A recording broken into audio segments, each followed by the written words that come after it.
नमस्कार, आपका स्वागत है। दोस्तों, वास्तुशास्त्र में हमारे घर के अंदर सकारात्मक ऊर्जा को बढ़ाने के उद्देश्य से महत्वपूर्ण उपाय बताए गए हैं। कई बार हमारे दैनिक व्यवहार, लड़ाई झगड़े या अन्य अनिष्ट कारक कार्य करने से घर के अंदर नकारात्मक ऊर्जा अधिक मात्रा में बढ़ जाती है, जिसका असर हमारे जीवन पर पड़ता है।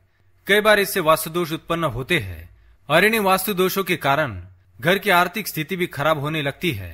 अचानक धन का खर्च बढ़ जाता है या फिर परिवार के सदस्य भी बीमार पड़ने लगते हैं। इन वास्तु दोषों का कारण हमारे घर के अंदर रखी हुई कुछ ऐसी चीजें भी हो सकती है जिनसे निकलने वाली नकारात्मक ऊर्जा घर में रहने वाले लोगों के मानसिक स्थिति पर असर डालती है। ये चीजें आम सी होती है, लेकिन हम उन्हें नजरअंदाज कर देते हैं। वास्तु के अनुसार घर में मौजूद हर एक वस्तु की अपनी ही एक ऊर्जा होती है और अगर उसे सही दिशा में या सही स्थान पर न रखा जाए तो वह नकारात्मकता फैलाने लगती है। इसलिए वास्तुशास्त्र में घर में रखी जाने वाली इन चीजों के सही स्थान एवं सही दिशा के बारे में बताया गया है। साथ ही घर के अंदर कौन सी चीजें होनी चाहिए और कौन सी नहीं, यह भी हमें ध्यान में रखना चाहिए। हम कई बार घर में कुछ ऐसी चीजें लेकर आते हैं जो वास्तव में बहुत ही अशुभ होती है, लेकिन हम उन पर ध्यान नहीं देते हैं। इसलिए आज हम आपको बताने जा रहे हैं ऐसी ही कुछ चीजों के बारे में जिनका घर पर होना अनिष्ट कारक होता है। ये चीजें बुरी और नकारात्मक शक्तियों को आकर्षित करने का काम करती है और हमें जीवन में दुख, निराशा, असफलता, गरीबी जैसी परिस्थितियों का सामना करना पड़ता है। तो चलिए जान लेते हैं हमें घर के अंदर कौन सी चीजें नहीं रखनी चाहिए। पर उससे पहले दोस्तों, अगर आपने चैनल को सब्सक्राइब नहीं किया है तो इसे सब्सक्राइब कर लीजिए ताकि वह इसे आध्यात्मिक जानकारी वाले वीडियो देख सके।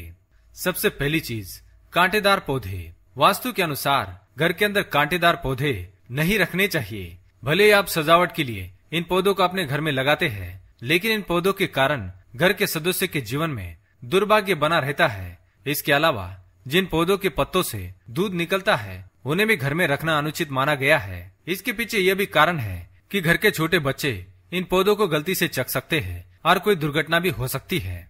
इसलिए घर के अंदर कांटेदार पौधे या दूध वाले पौधे जितना हो सके रखना टाल दे। दूसरी चीज, टूटी फूटी चीजें। अक्सर लोग कोई चीज टूट जाने पर उसे फेंकते नहीं है, बल्कि उसे संभाल कर रखते हैं या किसी अन्य कार्य के लिए उपयोग में लाते हैं। मगर टूटी हुई चीजें नकारात्मकता फैलाने का काम करती है। इसलिए अगर आप भी टूटी फूटी चीजों को घर में संभाल कर रखते हैं तो ऐसा ना करें, क्योंकि ये चीजें आपकी उन्नति में बाधक होती है। ऐसे टूटे फूटे कबाड़ को जितना जल्दी हो सके बेच देना चाहिए या घर से बाहर फेंक देना चाहिए। इन्हें घर के अंदर भूल से भी जमा करके ना रखें। तीसरी है बंद पड़ी घड़ी। दोस्तों, अगर आपके घर में बंद पड़ी हुई घड़ी है तो उसे जितना जल्दी हो सके घर से बाहर फेंक दे या किसी को दान में दे दे, लेकिन इसे अपने घर के अंदर किसी भी दीवार पर टांग कर ना रखे, क्योंकि बंद पड़ी हुई घड़ी खराब किस्मत को दर्शाती है, आपके जीवन में आने वाले अवसरों को रोक देती है या आपका कोई भी काम सफल होने नहीं देगी। इसके अलावा पुराना कैलेंडर, पुरानी घड़ियां या गलत समय दिखाने वाली घड़ियां भी घर में रखनी नहीं चाहिए।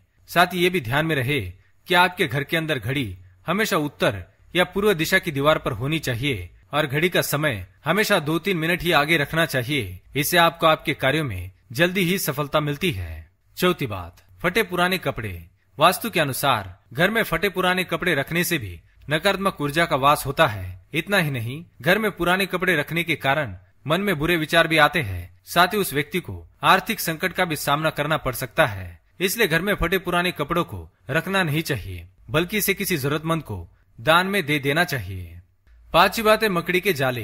दोस्तों, वास्तुशास्त्र के अनुसार घर के अंदर मकड़ी के जाले होना अत्यंत अशुभ माना गया है। वास्तु के अनुसार जिस घर के अंदर मकड़ी के जाले होते हैं वहाँ पर लक्ष्मी का निवास नहीं होता है। घर के अंदर मकड़ी के जाले होने से आप भी अपने जीवन में नकारात्मकता महसूस करेंगे। इसका असर परिवार के सदस्यों पर भी पड़ता है। मकड़ी के जाले होने से घर में क्लेश और झगड़े भी बढ़ते हैं। इसके साथ ही घर की सुख समृद्धि पर भी असर पड़ता है। इसलिए जितना जल्दी हो सके मकड़ी के जालों को घर से बाहर निकाल दे। सातवीं बात, देवी देवताओं की मूर्तियां। दोस्तों, देवी देवताओं की फटी हुई या पुरानी तस्वीरें या खंडित मूर्तियां घर में होनी नहीं चाहिए। इससे आपको जीवन में आर्थिक हानि का सामना करना पड़ सकता है। इसलिए अगर आपके घर में किसी देवी देवताओं की खंडित मूर्तियां हैं तो इन्हें किसी प्रवाहित जल में बहा देना चाहिए अथवा पीपल के वृक्ष के नीचे भी रख सकते हैं। देवी देवताओं की तस्वीरों या मूर्तियों को निश्चित संख्या और निश्चित स्थान पर ही रखना चाहिए। एक ही देवी देवता की 3-3 मूर्तियां या तस्वीरें रखना वास्तु दोष का कारण बन सकता है। इसलिए ऐसा ना करें। तो दोस्तों, उम्मीद है ये जानकारी आपको अच्छी लगी होगी। वीडियो पसंद आए तो लाइक करें, कमेंट में जय मां लक्ष्मी अवश्य लिखें, साथ ही चैनल को सब्सक्राइब करें। धन्यवाद।